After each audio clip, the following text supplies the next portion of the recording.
Mga igsoon diya sa atong kinabuhi, ganahan ta nga kita ang in control. Kita ang magbuot kay lagi mao man ni ato man kinabuhi, no? And diya sa atong pag take control sa atong kinabuhi, ang ato kanunay piliun unsa ang convenient, unsa ang mas dali, unsa ang sayon, di ba? Og tungod ni ana mao kini ang dagan sa atong panahon, sa atong kinabuhi, nga naa kanunay ang mga innovations, naa kanunay mga bag-o ug mas maanindot, mas high-tech, mas convenient, mas sayon, mas komportable diha sa kung unsa ang naa karon sa technology na kung unsa man ang naa, no? Mao kana ang dagan sa atong kinabuhi. Ug kana natural kaayo nga atong pilion. No, kinsa may mo pili og parilya kung naanay suga, switch off na lang ka, switch on na lang ka. Kinsa may mag typewriter pa karon kung naanay computer, di ba? Wala. Kay maayo ang mga innovations, maayo ang mga bag-o ug anindot nga mga butang karon. Apan dili sa tanang panahon. Dili sa tanang panahon. Ilabi na kung ang values, kung ang sanctity, kung unsa ang maayo nga mga hiyas maoy makompromise.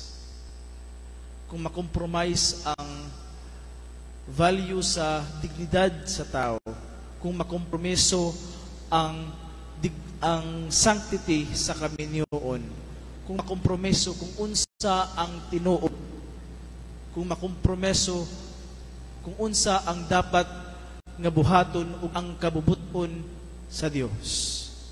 Mabalitaw ang simbahan kanunay ma-accuse. Ang simbahan kanunay ma-label nga traditional, out of trend, boring, even killjoy ang simbahan. Tapos sa lain nasod, i-apply naman na, dugay naman na kayo. Nganong dili sa ato, dili man. Nganong maingon magyapon, I am a Catholic, I am against divorce. Ngana, diba? Kung kay ang atong daw, ang atong kanunay giprotektahan ang hiyas kung unsa ang maayo.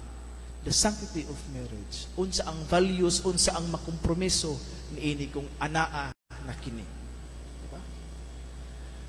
Diha sa atong gisaulog karon, diha sa kinabuhi ni Maria ug ni Isabel,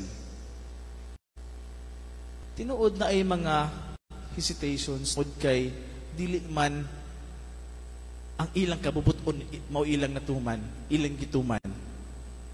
Naipagduha-duha nga nganong mahitabo man kini kanako nga ulay man ako. Ug bisan diha sa kinabuhi ni Isabel, no, nga landay na siya, barren woman, nga imposible nga mabdus pa siya tungod sa iyang katigulang. Apan ilang gituman, ilang gi-welcome ang kabubuton diha sa Dios nga na kanila. They were open sa Espiritu Santo sa ilang kinabuhi. Ug tungod ni ana sa ilang pag-abli sa ilang kaugalingon, sa ilang pag-abli diha sa daw imposible nga mahitabo sa ilang kinabuhi, sa ilang pag-abli sa kabubuton sa Dios, ilang nasinati ang tinuod nga kalipay. Tungod sa kalipay sa pagdawat ni Maria diha sa pulong sa Dios sa iyang kaugalingon, nagdali siya, di ba? Midali siya pag-adto sa kabungturan adto sa usa ka lungsod sa Judea. Miadto siya sa balay ni Zacarias.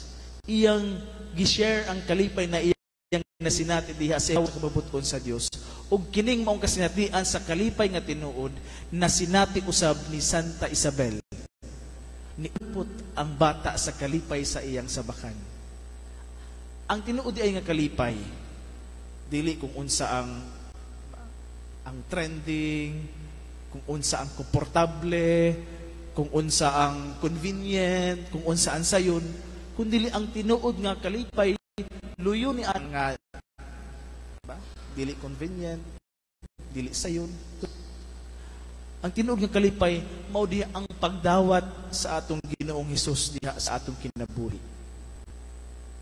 Ang tinuod nga kalipay mao kanunay nga pagtuman ang pag-ablis sa kaugalingon sa kung unsa man ang kabubuton sa Dios alang kanato. Again, ang simbahan nga gilabel nga traditional, gilabel nga out of trend, gilabel nga KJ, nga boring, kini mao ang atong giprotektahan nga dili makompromiso ang mga pamaagi aron diha sa tinuod nga kalipay. Genuine nga happiness. Mao ka natong giprotektahan. Ug diha sa atong tiunay nga kalipay diha sa pagdawat sa atong Ginoong Hesus, diha sa atong kinabuhi. Kining atong gidawat ug atong makita lamang diha ang tinuod nga kalipay, kining Hesus nga diha nato masinati ang kalipay, nagtudlo kanato sa pagkamapaubsanon, pagsakripisyo tungod sa paghigugma. Mga igsuon, diha sa atong pagsaulog ni ining maong pagbisita, pagduaw ni Santa Maria ang anha sa iyang igagaw, cousin, nga si Isabel. Untana, nga atong makita nga ang Ginoong Dios mao'y atong paharion sa atong kasing-kasing, nga ang Ginoong Dios mao'y atong tumanon diha sa atong kaugalingon aron kita nga sama kang Maria o kang Isabel makasinati sa tiunay nga kalipay. Amen.